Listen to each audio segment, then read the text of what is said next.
Bonjour à toutes et à tous. D'abord, sur la réponse à apporter ou sur les réponses qu'on essaye d'apporter, je suis extrêmement prudent parce que pour répondre, il faut être clair. Je crois que ce qui caractérise notre situation sur ce sujet de l'immigration, c'est une confusion mentale à peu près totale. Je revois un symbole extrêmement simple. Vous savez que dans le gouvernement actuel, il est interdit de prononcer le mot d'État islamique. Vous savez qu'en France, on ne peut parler que de Daesh. Pourquoi? Parce que si on prononce le mot État islamique, le nom qu'eux-mêmes se donnent, eh bien on risque tout simplement de stigmatiser l'islam. J'aborde là un sujet sérieux. Vous avez parlé de solutions et vous avez parlé de dispositions concrètes.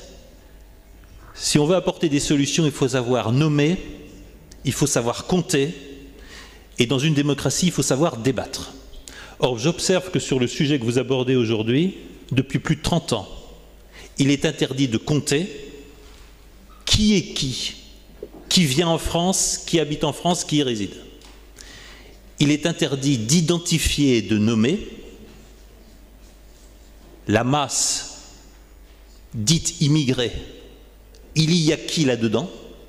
Et il est évidemment interdit de débattre. Et vous nous avez demandé d'être courtois, mais j'aurais envie d'élever le ton. Hier encore, j'ai déjeuné avec un patron de presse, journaliste, rédacteur en chef d'un journal, qui, pour avoir publié quelques tribunes et quelques éditoriaux sceptiques sur l'immigration de masse, s'est vu pratiquement victime d'une interdiction professionnelle et ne peut plus ni passer à la télévision ni publier. Nous avons fait face depuis 30 ans à un terrorisme intellectuel dont nous mesurerons un jour le prix parce qu'il nous rend démunis face au vrai terrorisme que nous affrontons aujourd'hui. Et je le dis tout net, je pense que ce qui s'est passé à la fin des années Mitterrand, je pense que ce qui s'est passé depuis a été l'asservissement de la France à une idéologie qui lui imposait de l'extérieur, qui lui est totalement étrangère, et ce ne seront pas les plus belles heures de notre République que ces exclusions, ces censures et ces interdictions professionnelles. Il faut en être conscient, on n'abordera pas le problème si on ne peut pas compter, si on ne peut pas dire. Alors je vais me permettre d'ajouter un mot, je l'espère sans être trop long. Qu'est-ce qui provoque cette confusion mentale? C'est tout simplement l'idéologie qui affirme que les hommes sont tous les mêmes. J'ai essayé de traiter ce sujet dans la grande séparation. C'est cette idéologie qui veut qu'on sépare l'homme de tout ce qu'il détermine. Famille, origine, sexe, je n'ose pas employer le mot race, religion, langue. Il faut que l'individu absolu s'affranchisse de tout cela pour être à lui-même son plus beau produit. L'homme devient son propre produit. Ça, c'est la négation absolue de l'altérité et de l'autre. Or, je crois qu'on ne sait qui on est que s'il y a d'autres en face de soi. J'ai très bien su qui j'étais la semaine dernière, j'étais en Afrique du Sud et au Mozambique. Je sais très bien qui je suis quand je discute avec des Africains, des gens de Soweto, comme quand je discute avec des Afrikaners.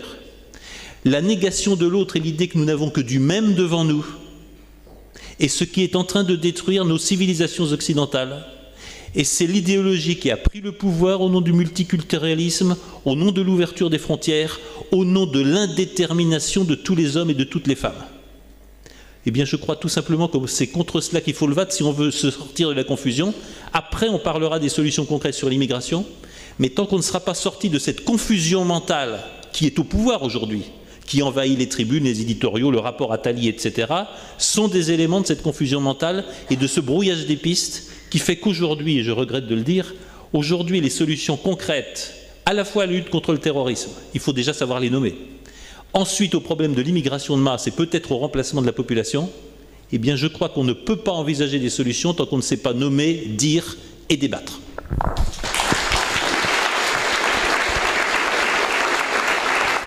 On voit qu'en France, l'univers des possibles est plus compliqué qu'il n'y paraît. Un des intérêts d'Hervé Juvin, c'est justement la comparaison internationale, la comparaison des structures et des manières de penser l'immigration dans d'autres pays. Est-ce que pour vous, la France est dans un cas particulier ou est-ce qu'elle participe d'un système cosmopolite, mondialisé, et qui ne fait que suivre avec des applications nationales, changeantes, une sorte de marche du monde contre laquelle on ne pourrait aller ? Non, l'Europe et la France particulièrement est dans une situation tout à fait particulière. Je pourrais prendre des exemples un peu violents. Enfin, il est évident que partout, que ce soit en Chine, que ce soit en Inde de Narendra Modi, que ce soit en Russie, il n'y a pas de question, par exemple, sur un mot comme préférence nationale. Évidemment qu'un État est là pour préférer ses citoyens. C'est quoi un État qui ne préfère pas ses citoyens? Je vais prendre un exemple plus violent, alors on me critique pour le citer. C'est très joli ce qui se passe quelquefois avec le drapeau français ou le drapeau algérien dans les stades. Je passe à peu près un mois par an aux États-Unis. Essayez donc de brûler ou de fouler aux pieds un drapeau américain dans un stade de football américain ou de baseball. Ce n'est pas un problème de maintien de l'ordre, c'est que vous n'en sortirez pas vivant au bout d'assez peu de minutes. On a créé une espèce de no man's land absolument invraisemblable en Europe où on doit être un pur marché parfait, livré à tous les vents du monde, sans aucune préférence pour soi. Ben, je suis désolé, ça ne marche pas comme ça. Et je vais rebondir sur le sujet culturel, parce que la culture, pour moi, c'est la fierté. J'ai été très fier, il y a quelques années, de passer un réveillon à Alep et d'être salué en français par beaucoup des familles d'Alep que je côtoyais. Et je vais le dire comme ça, j'ai honte quand dans d'autres pays on dit que c'est Laurent Fabius qui me représente. Je crois que vous devez changer de fierté. Je crois que vous devez changer de fierté. Sur ce sujet de l'immigration, il y a une espèce de malheur imposé d'être contre. C'est bien d'être pour une immigration non contrôlée, et ceux qui défendent le territoire France, l'identité française et le nous français, quelque part, doivent avoir honte. Je crois que c'est l'inverse.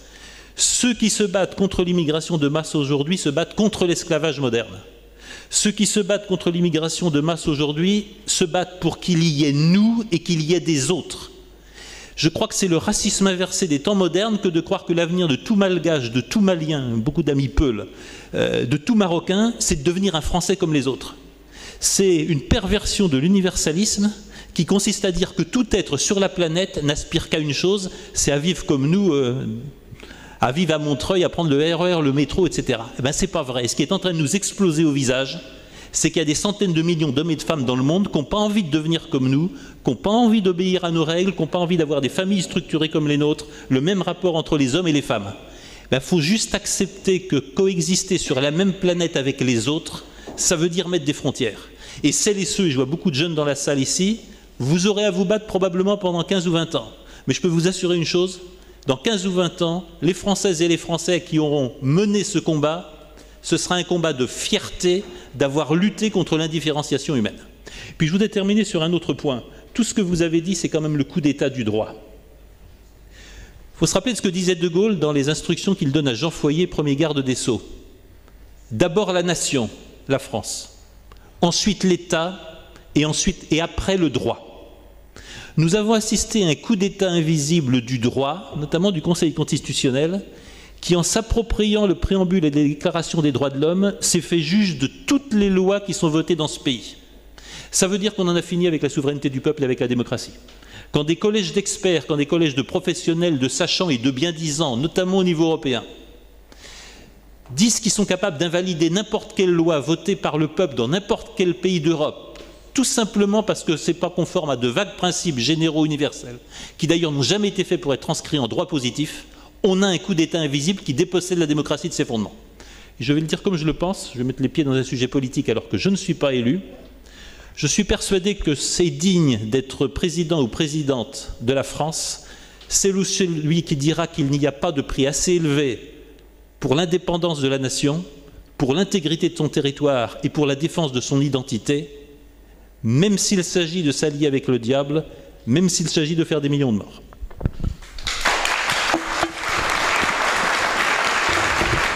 Alors je partage ce que je viens d'entendre. Heureusement, les réseaux sociaux vont jouer un grand rôle. Ça va remonter d'en bas. C'est dans le local, c'est dans le territorialisé, c'est presque dans l'intimité, dans le communautaire que c'est en train de se passer. Je suis un peu prudent sur les solutions concrètes que vous abordez, je l'ai tout à fait dit. Il ne faut pas se tromper d'ennemi. L'ennemi, ce n'est pas l'immigré ou le migrant. L'ennemi, c'est l'idéologie migrationniste. L'ennemi, c'est cette idéologie qui nous est imposée depuis 20 ans ou 30 ans, qui fait qu'on ne peut même pas débattre d'un sujet. Et l'ennemi principal, c'est ceux qui veulent la dissolution des nations européennes pour mieux en faire un marché ouvert à leurs entreprises. Notre ennemi fondamental, il ne faut pas se cacher, c'est par exemple le général Wesley Clark, commandant en chef des opérations américaines ou de l'OTAN en Yougoslavie, qui a encore réaffirmé dans un colloque en Europe récemment « Notre but est de détruire l'unité interne des nations européennes ». Il est là notre véritable ennemi. De la même manière que le principal fauteur de guerre dans le monde aujourd'hui, ce sont les États-Unis, il faut quand même le dire. J'ai consacré mon dernier livre, Le mur de l'Ouest n'est pas tombé, à la colonisation idéologique de l'Europe par les États-Unis. C'est là qu'est notre principal ennemi. Alors après, sur les solutions concrètes, pourquoi je suis prudent? Il se trouve que je rentre assez récemment d'Algérie, d'un voyage qui ne m'a pas rendu optimiste. Il se trouve que j'étais la semaine dernière encore en Afrique du Sud avec des responsables de la politique extérieure de ce pays et de la sécurité. Eux me disaient qu'ils estiment le nombre de migrants qui vont se masser au sud de la Méditerranée, au nord du Sahel, entre 5 et 8 millions. 5 à 8 millions. Et eux me disent de Johannesburg que jusqu'au Zimbabwe, le Zimbabwe qui est en train de s'enfoncer dans une crise humanitaire terrifiante, on n'arrive plus à manger là-bas, alors que c'était le grenier à riz au temps de la Rhodésie, mais c'est un autre sujet. Jusqu'au Zimbabwe, on a ressenti l'appel d'air créé par l'offre de Merkel, je vais en attirer 1 million. Enfin, c'est le nouveau marché de l'esclavage, il ne faut pas se tromper là-dessus. Et donc je crois qu'on ne répondra pas à ça sans le projet d'une grande France. Le grand piège de l'Europe, le grand piège des États-Unis, c'est de vouloir nous enfermer dans une petite France qui construirait éventuellement des murs, et on sait que ça ne marche pas. Le seul projet qui tienne la route, c'est qu'il va falloir s'occuper de la Tunisie, il va falloir s'occuper de l'Algérie, et il va falloir nouer et intensifier des liens avec l'Afrique. Et ce que je dis là, de la même manière qu'il va falloir exploiter à fond notre profondeur stratégique eurasiatique. Parce que évidemment qu'on a des choses à travailler avec les Russes, évidemment qu'on a des choses à travailler avec le monde orthodoxe, et évidemment qu'il faut revenir avec cette supercherie qui a renoncé aux racines chrétiennes de l'Europe. Pourquoi je dis cela ? Parce qu'il y a une chose très concrète qu'il faut faire. Alors vous l'avez dit, les lois ça se vote et les traités ça se déchire. Il y a une chose à laquelle il faut mettre fin et elle est très concrète.